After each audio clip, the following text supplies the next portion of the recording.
So as my thoughts continued to unfold, and I imagined this conversation that I could have had with my daughter that's having a child, and the idea was that she had she and her husband had gotten a pet, a dog, and I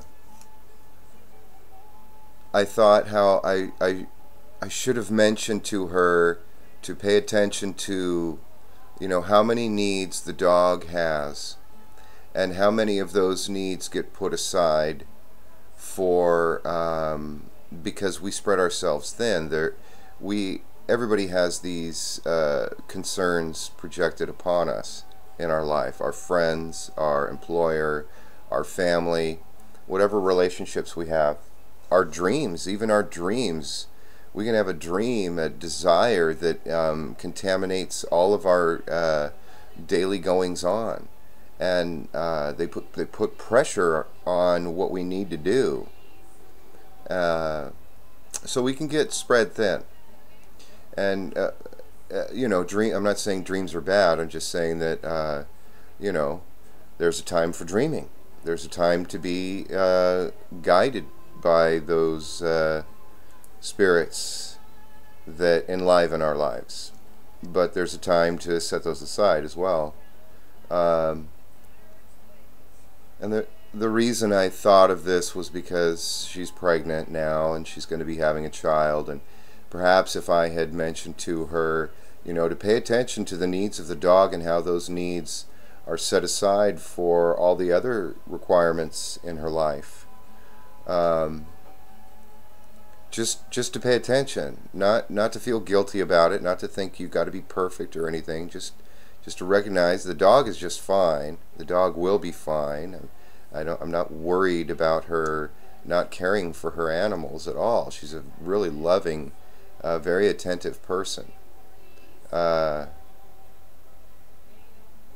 then I thought how all of this stemmed from my own desire to be there for her, and how I feel blocked, how I feel limited personally, based on my own choices, my own values, my own way of living. And my way of life is not harmful. However, I don't want it to sound like I'm complaining. I'm just saying that I love her, and I would like to relate to her more.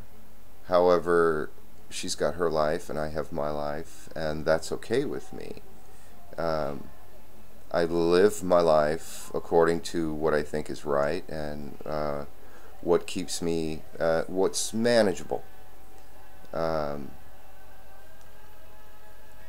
And as far as the idea of intuition, one of the people that really was highly intuitive in my life was my father. And however, from my perspective, what I often saw was that he threw himself into a situation and had to fill in the blank spaces based on whimsy. And as long as there were others to sort of shore up the misgivings or mistakes, things went fine. Generally speaking, a full life and a well-lived life with dignity and honor are present as far as I can see. We all have our darker days, and I give allowances because I've had my share.